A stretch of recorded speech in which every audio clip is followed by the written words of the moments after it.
Thought I'd make another Battlefield Hardline video because the game's been out for 3 weeks. I've put a fair few hours into the game.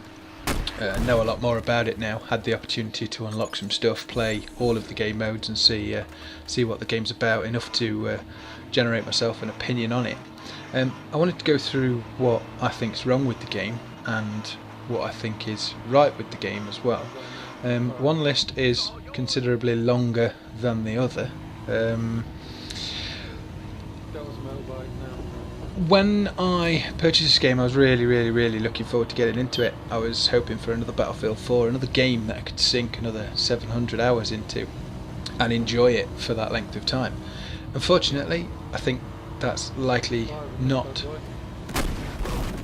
going to be the case. And to go with why I think there's issues with the game, I'll do a what I think's wrong list first. Firstly, the Hotwire game mode. When I first got the game, I jumped straight into Hotwire and I played Hotwire pretty much solidly for the first couple of days of sort of playing it in the gaming sessions that I had. There rapidly became a massive problem with it, and it was the level of explosives available in that game mode and the ease of which you could take out one of those capture points with 4 to 5 people in a car. The first problem was breaching charges initially. That seemed to be everybody's first unlock, and it developed a certain type of player that would just sit and camp with a set of breaching charges in the middle of a road, just waiting for people to drive by, blowing up, getting 5 kills, going back to the hiding spot. Granted, you could learn where they were, you could avoid them, but they weren't playing the game. A lot of cars were being unused, the capture points weren't being taken, and it just sort of reduced the fun, because I remember from the initial playthroughs, the fun part was spawning into a capture car, hanging out the window and having a firefight with another moving vehicle. It was epic fun, and it just ended at that point. It stopped happening. Everybody was using breaching charges and the RPGs as well. Now, the RPGs, I just don't think of course, it's all my opinions. You may agree, you may disagree. I don't think those RPGs in the boot of the car have a place in that game mode. You just spawn at base in a car, get straight out of it, go to the boot, grab 2 RPGs, get back in the car, drive towards an enemy car, jump out, RPG it, bang, done, dead, 5 kills, capture point, gone. Then you run around on foot with another RPG, get another one, 10 kills, 2 RPGs in seconds. There's actually quite a few clips in this video of me doing that, because obviously I want to show what I'm talking about. It's broken the game mode. Hotwire went from being immense fun and the most fun thing in the game to being the most annoying thing in the game. And when you were doing it to other people, you started to feel a bit dirty and a bit scrubby for doing it. So it's kind of broken in that point of view. The other thing I have an issue with in Battlefield Hardline is the time to kill. Well, I say I've got an issue with the time to kill. I don't have an issue with the time to kill. I think the time to kill is very similar to what Battlefield 4 was for the first year of playing it before they made their changes to the damage models. The time to kill is in my opinion absolutely fine. The problem with the time to kill is it's been coupled and combined with guns that are so accurate it's untrue. I'll use an example, again there's clips in here of this gun. The M16A3 is a full auto rifle, a full auto fire assault rifle with virtually no recoil once it's upgraded, and it shoots 800 rounds per minute. Now if you've got a laser beam assault rifle shooting 800 rounds a minute and it only takes 4 shots to kill up to 50 meters, nobody's got time to react to it.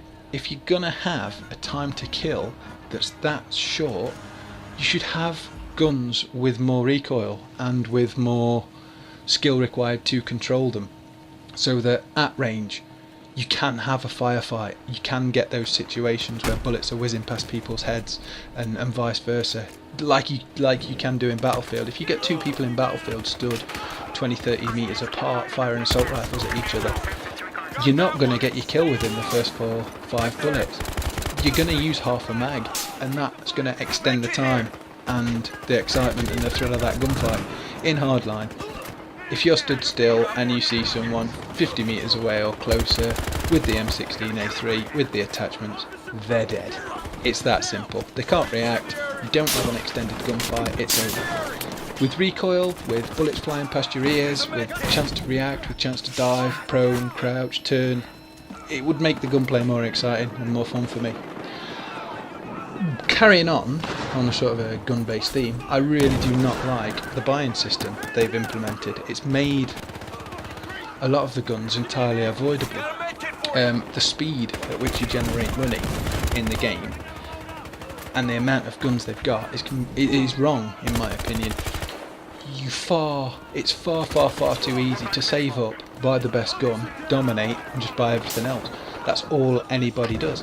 Everybody knew that the M16A3 and the M416 were really powerful, so they just saved their money, they bought those, and then they just started dominating matches, winning a lot of games, making a lot of money from them, and just ended up buying guns they don't want, and nobody's using the majority of the guns because the balance of those guns is really bad. The difference between the M16A3 and the other assault rifles, sorry, the M416 is good as well, the difference between those two and the other assault rifles is monumental. It's a massive difference. It's so different that if you use one of the other guns, then you're kind of a bit stupid, I suppose. Not that I want to insult anybody, but you'd be crazy to pick one of those other guns instead of those two. The AKM's good because it's got high damage on it, but it's a bit more tricky to control. But why would you pick it when you've got two guns that are so much better? I think the lack of weaponry is an issue as well. I mean, I've not put all that much time into the game. When I'm talking Battlefield, 700, 750 hours. Go back to Hardline, 32 hours or so. I've unlocked everything. There's literally nothing left to unlock. I've got everything. A load of guns I won't and never use, and that's pretty much it for it. On a separate point, just jumping to the next point, don't want to spend too much time on guns, I think everybody's got the gist of that now. The maps, I'm not keen on the maps, there's not enough in them. The one map I would particularly focus on is Riptide. If you play that on a 64-man conquest, you've got one relatively small building in the middle, you've got a little sort of group of buildings to one deploy, and you've got a dock to the other deploy. There is so much open ground with absolutely nothing in it other than trees and a bit of water. The maps are not great maps. You can't explore them. There's not cubby holes and stairwells and interesting features on these maps. They're just big, open, flat, dead. They've not got no they just don't have character, the maps. I just don't particularly enjoy them, and I don't think they've got a great replay value. There's just not enough on them. There's not enough places. There's not enough to mix up your gameplay and your style. Other problems is the kill trades seem far worse than Battlefield 4 ever were. The amount of times you trade kills where, and when I say kill trade, if you're not aware of the term, it's basically when you're shooting at an enemy, the enemy's shooting at you, and you both drop dead. So you've hit him, he's hit you, you've both put enough rounds in each other to kill each other, and you both drop dead. I understand the concept of that. And I know why it's like that. It's because Battlefield actually has a projectile system where bullets are travelling through the air and not a hit scan system like some other games. And I understand that if me and someone else stood with a pistol pointed at each other's head and pulled the trigger at the same time, we would both die. I get that, but for a game, it's not fun. You need to know whether you've won or lost. You kind of need that gratification when you're playing a game like this. If you're you want to know whether you've done well or done badly. It sort of brings me on to the replayability. It's kind of the same at the maps. With a lack of guns, with a lack of options for guns, with a lack of change of guns, with the maps that seem a bit flat, a bit open without much in them, replayability is very, very low. I understand the game's got a prestige system, which I probably will never get to and activate. When you hit max rank you can start all over again. But I don't think I'd want to. I don't think I'd want to do it, because I already know what I'm getting. There's nothing you can do that's different. Just playing them same maps that I haven't particularly enjoyed and unlocking guns that I'd probably use in exactly the same way. Can't see a reason for it. I'll move on to what's right about the game. This is the shorter list, unfortunately. The frame rate and the way the game plays, on the PlayStation 4 of course, is phenomenal. It's excellent.